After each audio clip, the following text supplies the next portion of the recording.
Welcome to Between Two Pastries, a not-so-typical nutrition podcast. Nicole and Annie are licensed and registered dietitians. Join them as they discuss hot nutrition topics, challenge popular beliefs, and have a blast doing it. Here are your hosts, Nicole and Annie. Welcome to Between Two Pastries. This is Nicole. Hey everyone, it's Annie. Welcome to January 2021. Woo! But so many people have so much hope for 2021, Mm-hmm. which I get, but you just can't change, things going on because it's a new year. That's correct. You know what I mean? Correct. And, good things are happening all the way across the board, I think, in general. And I still think that, people just need to be patient around that as well. Yeah. It's hard. It's so hard for people to do. Yeah. So what are we talking about in January this month? So I had, Annie and I kind of had this conversation because we both have similar clients with this type of, quirkiness. Let's call it a quirkiness. And I think people can really relate to this. You're so nice. Well, so I asked this client and I just said, hey, when we had our consult, I'm like, you know what, we got to do a pod on this. I'm like, do you mind? And she's like, no, that's fine. Because she and we laughed about it. Once we brought it to her attention about the, her mindset, her thinking, she laughed about it. Yeah, so, good. I'm glad. So what are we talking about? Well, so I had a client who, we were just kind of reviewing how things were. And she was talking about how she's really, really sick of her particular breakfast. And I was just like, well, why aren't, I remember when we talked about all different types of options. So it's like, well, why aren't we entertaining thoughts about doing those other options? And she's like, and we started going down the laundry list of things that we've already talked about. I'm like, well, whatever happened to the oatmeal thing? We had a nice combination for you set up, super tasty, blah, blah, blah. And she's like, I know, but I keep thinking in my head that oatmeal has too many carbs. And I was just ready to beat my head against the wall hearing that, because in almost the same sentence, if not the next sentence, she was talking about how she has been grabbing chocolate in just junk food then and blah, blah, blah. And it's like, okay. Duh. So, but for some reason, those types of things, AKA don't have too many carbs in it, but something that is nutritional, we're thinking more of than the other stuff. Extreme or the other. I mean, then you have people who will eat, oatmeal up the ass, but then never touch chocolate. It's like, oh, sure. That's a good call too. It's totally one way or the other. And I'm going to share a story about something that actually was kind of in the works yesterday and today to kind of, give another example of this exact same thing. Yeah. So I've got a client just diagnosed with type 2 diabetes. The A1C is 6, which I was like, oh, okay. You don't have diabetes. Mm-hmm.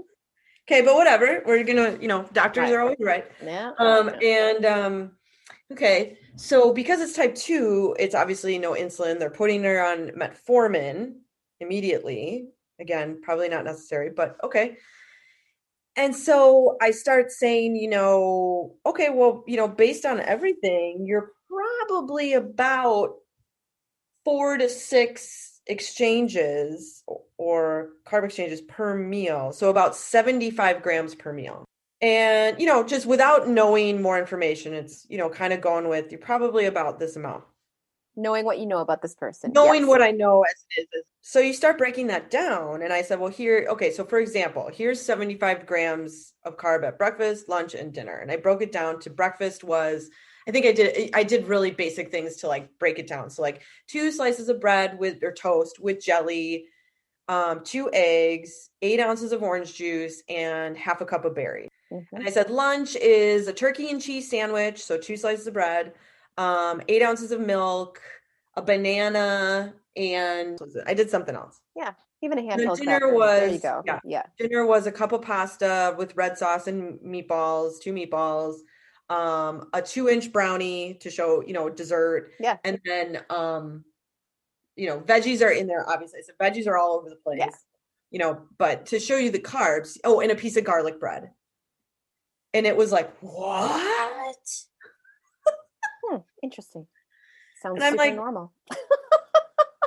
but we perceive carbs as being so many when we see it written down on paper. Like, even think about all That's the what's so athletes we've frustrating worked to with. me. Oh, yeah.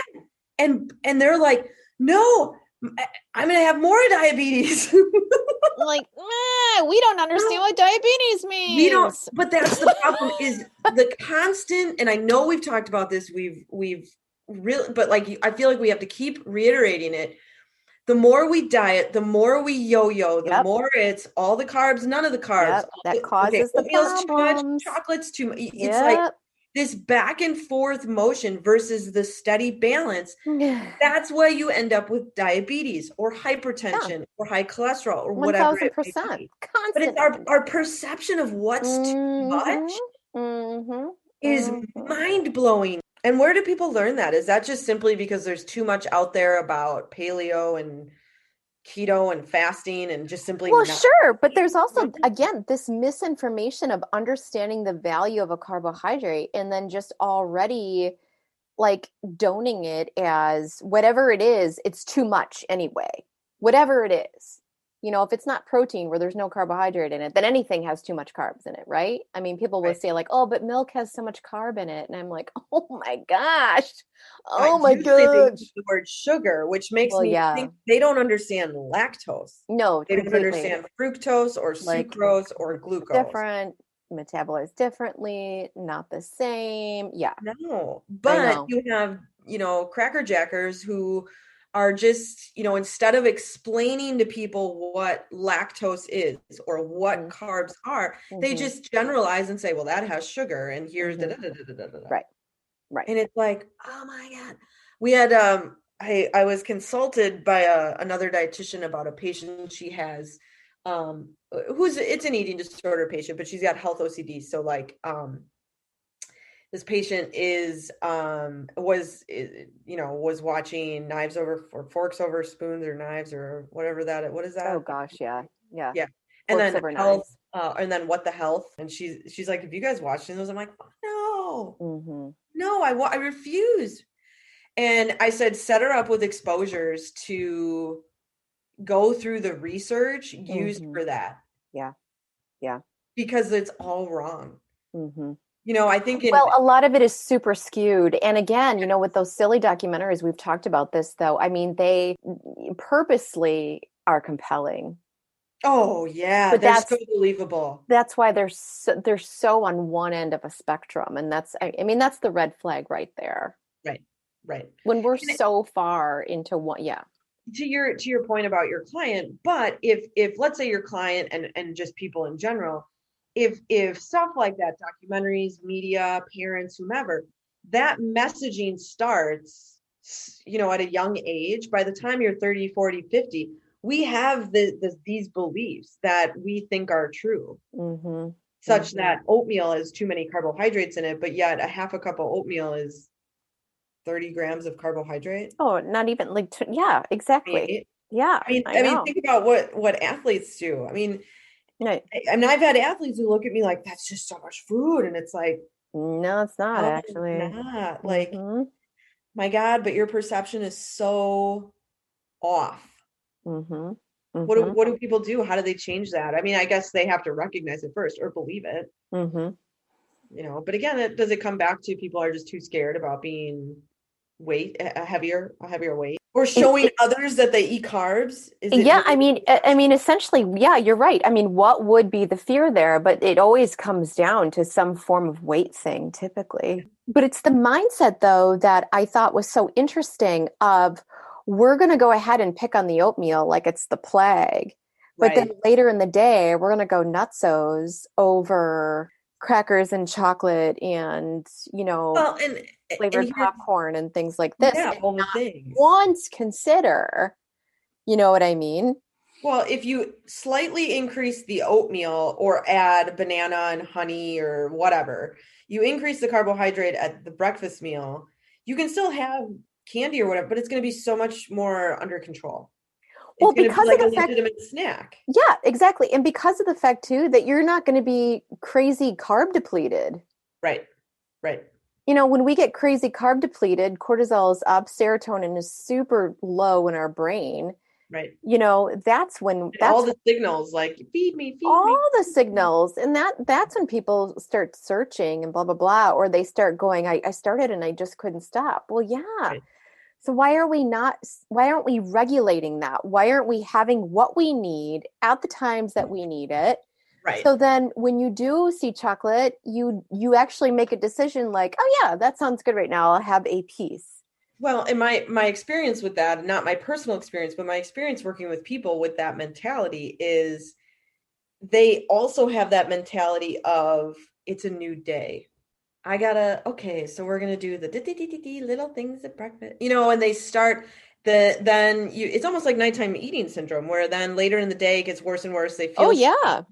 so then they feel shame, they go to sleep, and now it's a new day, it's gonna be a better day. I'm gonna reset, I'm gonna restart, and this Right. same cycle just keeps happening. But the thing is it's still based on this desire. Desire might be the wrong word, but it's still about control, Yeah, right. control the environment, control blah blah blah, control the 3 P's on my plate, control. How do you change that? Lose control, get control of other things? But that's where that's where the misconception is as well. And that's where the head goes is, well, I'm going to go out of control if I have a bowl of cereal at breakfast. I'm just not going to be able to. Well, what? Well, because that food has too much power. Well, that's a problem. It certainly has when you've avoided it for 6 years, and denying yourself, because clearly somewhere inside of you actually desire that. It wouldn't have power over you if you didn't actually desire it. But you desire it. So it's like, well, then why are we not allowing? Why are we not allowing? I just, on a personal note, I eat cereal for breakfast Right. probably 6 days out of the week. Right. 5 on a low day. Mm-hmm. And so 5, 6 days out of the week, I have cereal and milk. But it oftentimes is at work. So it's in the pre-packaged containers, because it's not bulk. And I'll always have Raisin Bran because I feel like, you got to stay regular. But I have more recently started doing like a Cinnamon Toast Crunch or a Frosted Flake with it. Yeah. Well, it's probably better for your running too, though. I mean, or your workouts. I mean, if we're going, but I have not had the urge for a snack mid-morning, and not even that it was about needing to, like, the thought of like, or you telling me like, oh, you should really increase your sugar, but it was just simply like, that sounds so much better than having more Raisin Bran. Oh, sure. And just, yeah, I see what you're saying. Yeah, and being aware of like, wow, since I started doing that, I make it to lunch. I generally have no problem. Like, I feel like, again, being so aware of your body and what it's telling you. And when your body tells you, oh, reach for the chocolate and the popcorn and the this, and I'm searching stuff out, your body's telling you you're not getting enough of those things. And I'm not one to be like, oh, if I crave this, I must be missing this. That's not always, it can be true. It cannot be, it's one of those like, I don't know. I get it. But at the same time, like, I feel like when your body's seeking out glucose or sugary things or carbs, that is hugely related to the fact that it is deficient in that. Yeah, no, totally and completely agree. And I think, first, I don't want people to latch on to, oh my gosh, do you actually tell people to eat sugar? You know what I'm saying? I mean, we don't necessarily tell people to add, a quarter cup of sugar to their breakfast, but to your point, Annie, it's so true. If people have a lack of carbohydrate in general, people don't realize how much they use in a course of a day. No, they have no idea. Like your brain needs it so much. When you're under stress, you use way more, and let's identify real quick, Nicole, what stress is. Yeah. Because stress is when you're sick. Okay. And to the extreme, you're in the hospital. Okay, stress is on the body is that. Stress is inflammation. Stress is mental stress, physical stress, like exercise. Even though that's a very positive thing, Right. it is stress on the Sure. body. Mental stress, obviously, familial, emotional. You've got all of those things as well. Even just concentration, though. Concentration at work, feeling overloaded with 1,000 tasks at hand. As a society, though, stress is this little ball, right, to a fault, such that we say stress, and it is so simply associated to stress as it's related to work. Sure. Because I think people hear stress and they think, oh, I'm not stressed out. Oh, yeah. Oh, definitely. It's like an automatic stress equals work. Absolutely. And we've dummied it down so much that people don't realize that stress is so much more. You can be sitting on the couch and be under stress. Oh, yeah. But you don't know it physiologically. Until you're sitting there and you're craving X, Y, and Z or whatever. Absolutely. Hopefully that makes sense, because I feel like that always kind of goes right over people. No, I followed what you were saying. It's really, ultimately, people don't understand how much stress they're truly under. Yeah, no. Period. On a daily basis, because so often people just sort of see their lives as this is my norm. Well, and stress is idolized. There's that too. To be stressful. Sure. Right. If you're not stressed, something is wrong with you. Right. Right. That is the number one reason why we have a quote unquote obesity epidemic. It's stress. We have a stress epidemic is what we have. Yeah. No, I couldn't agree with you more with that too. So I'm not quite sure where we go, but if we kind of came full circle here, just to wrap things up, I think bottom line is that we have got to get a balance of carbohydrate in every day throughout the day. And you will realize how much more satiety you have, how much more clarity your mind has, how much more energy you have in general, how much better you probably will manage stress or sleep. I mean, and that too much is like when people think like, oh, an apple has too many carbs. It's so weird. What are we basing that on? I think that's what's really important. And everybody needs a particular amount, for their personal body per meal, depending on how many times they're going to eat in a day, or if it's pre-workout or post-workout or whatever. We got to get away from saying something's too much or something or whatever. It's just too much overthinking. Well, and it's way overthinking. Way too much overthinking. I mean, think about, again, I don't want to start talking about this for way over time here. But you know what I just thought about is like, I remember being in school. I'm even thinking like grade school, and my mom would pack this lunch for me, and it was like, sandwich, and there was this bar out there called the PB Snacker or something like that. It was like the best thing on earth, and they never make them anymore. And then I think maybe fruit and like some form of a crab. I mean, it was like carb haven with a little bit of ham. Right. You know what I mean? And then a milk or whatever. But I mean, I don't ever remember feeling fatigued. And I remember like I after that you have recess and then you're in class, and then I had gymnastics afterwards, and and I was fine until we ate dinner. Like it wasn't a big deal. I never remember feeling hungry. Kids these days don't have that school, or feeling that, but I mean, you could look at that lunch and be like, holy moly, that's so parents many. Today would. Right. That part. And their kids are struggling. Right. So it's just important that we understand that, it's all very necessary. So I don't know how to end this pod, but anyway, it was an important topic to touch on, but if anyone who's listening wants us to elaborate or go into more, let us know, because we do, it's the mindset that we were mostly talking about, Yeah, exactly. Make it a great day. Have questions you want to hear discussed on the show? Find us on Facebook or visit between2pastries.com and drop us a line.